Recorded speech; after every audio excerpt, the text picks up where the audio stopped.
एहसन रज़ा साहब, नया budget pass हो गया है 2024 में। आपको क्या लगता है कि कोई रिलीफ मिली है आवाम को? जैन साहब थैंक यू। ये सिमिलर बजट है जिस तरह यूजुअल एक बजट होते हैं कि जिसमें हुकूमत कहती है कि हमने बहुत रिलीफ दिया है, लेकिन जहाँ तक पब्लिक की बात है, अब आ जाते हैं जी पब्लिक पे। उन्होंने मिनिमम वेज कर दिया है 40,000। नो जस्ट इमेजिन के 40,000 में एक फैमिली का बजट किस तरह मैनेज हो सकता है।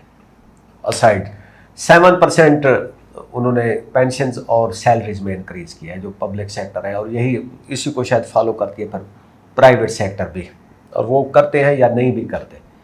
अब ये दो चीज़ें होंगी कि 7% just increase and 40,700 is minimum wage.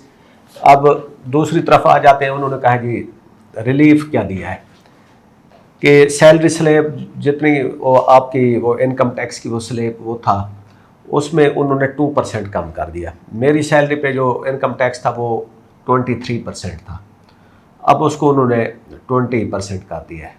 तो उसमें अगर उसको मैं कैलकुलेट करूं तो वो 1,000 पर मंथ रिलीफ है।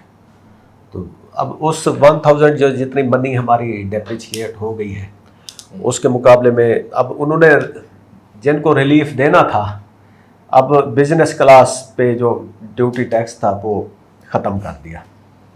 हम एक कैंपेन चला रहे थे कि शुगरी ड्रिंक्स के ऊपर फेडरल एक्साइज ड्यूटी जो 20% है उसको 40% करें, क्योंकि at the end of the day उसकी एक कास्ट है। जो एक बिजनेस सेक्टर तो है, लेकिन जब कोई बच्चे या कोई बड़े पैकेज जूस पीते हैं या शुगरी ड्रिंक्स लेते हैं, तो हमारा जो पूरा कंट्री है वो पूरी दुनिया में डायबिटिक में दूसरे नंबर पर है। तो ऐसी चीज़ों को हमें डिस्करेज करना चाहिए। साथ साथ जो बिज़नेस जो चल रहा है उसको भी इंटैक्ट रखें, लेकिन वो एक डिफ़िकल्ट बिज़नेस बना दें।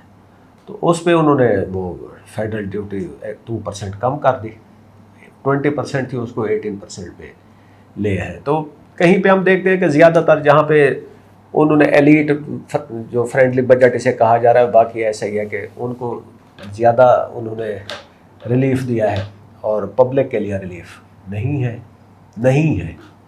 बिजली में कोई कमी आई हो या उन्होंने टैक्सेस कोई कम किए हो? नहीं। देखें, उन्होंने वो सोलर नेट मीटरिंग का जो जिसके साथ वो पहले छेड़खानी चल रही थी, अभी वो इसमें जो एक उन्होंने एक रिलीफ देना था 200 यूनिट पे वो दे रहे थे, वो भी उसको ख़त्म करने की बातें हो रही हैं। रिलीफ इन द सेंस कि अब ये देख लें कि सिर्फ बातें हो रही हैं कि कर दी इस बजट में? हाँ जी, पब्लिक नहीं, उसका मुझे श्योर नहीं है तो, लेकिन इसकी बातें हो रही थी। मैंने डॉक्यूमेंट आज ही मेरे पास आया है। बेनज़ीर इनकम सपोर्ट प्रोग्राम जो है ना, वो इन्होंने बढ़ा दिया है, उसकी एलोकेशन ज़्यादा कर दी है, वो एक बहुत अच्छा साइन है। और जो गाड़ियाँ हैं उनकी एक्साइज ड्यूटी इन्होंने ज़्यादा कर दी है। और तो गाड़ियाँ महंगी हो जाएंगी फिर? हाँ जी, महंगी हो जाएंगी। इसी तरह टैक्स रेवेन्यू का जो इन्होंने टारगेट है वो 15,264 बिलियन कर दिया है, और जो कि पिछले साल जो था वो था 13,000। अब तो इन्होंने इसको इंक्रीज़ किया है। पिछले साल का टारगेट जो है ना वो मीट नहीं हुआ, लेकिन वो एक बजट की प्रैक्टिस है कि हर साल हमने अपना टैक्स रेवेन्यू जो है ना उसको टारगेट को इंक्रीज़ करना है, बजाय इसके कि जितना एक रियलिस्टिक रखें और फिर उसको अपनी पॉलिसीज़ और उसके ज़रिए इम्प्लीमेंट करके तो वो टारगेट अचीव करें। और ये अचीवेबल है। वो शब्बर जैदी जो FBR के एक दफ़ा बने थे, तो वो चार्टर्ड अकाउंटेंट हैं, तो वो एक ग्रास रूट से आए, तो वो जो है ना ये लीकेजेस एंड गैप्स और ये सारी चीज़ें जानते थे। तो उन्होंने जो बजट टारगेट है वो यकदम बहुत बढ़ा दिया था, वो रेवेन्यू टारगेट, और उन्होंने कहा था कि ये हम कर सकते हैं लेकिन मुझे आप करने दें। अब वो चीखते फिर रहे हैं कि जी वो पॉलिटिशियन आ जाते थे, वो ब्यूरोक्रेसी आ जाती थी, इवन स्टेट के जो बड़े इदारे हैं वो भी इन्वॉल्व हो जाते थे इस पॉलिसी को वो टैकल करने में कि भाई आप इस तरह ना करें और इस तरह ना करें, तो वो उसको उन्होंने चलने नहीं दिया। तो ये हमारी बजट की हर साल की कहानी होती है। एक बजट आता है, उसमें चीज़ें पेश की जाती हैं, रेवेन्यू टारगेट्स सेट किए जाते हैं, रिलीफ की बातें की जाती हैं। जो अच्छी बात एक मुझे लगी कि हमारी जो इकानमी का जो वॉल्यूम है वो बहुत ज़्यादा वो हो गया, 18 ट्रिलियन, दैट इज़ ह्यूज।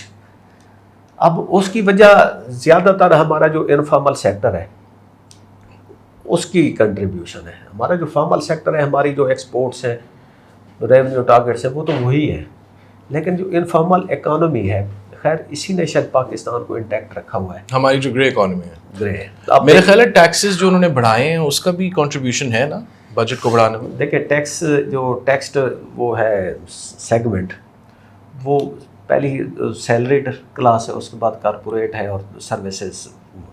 लेकिन जो जितनी कोशिश कर रहे हैं उसके हवाले से उन्हें कोई टैक्स कलेक्शन में इतनी हेल्प नहीं हुई।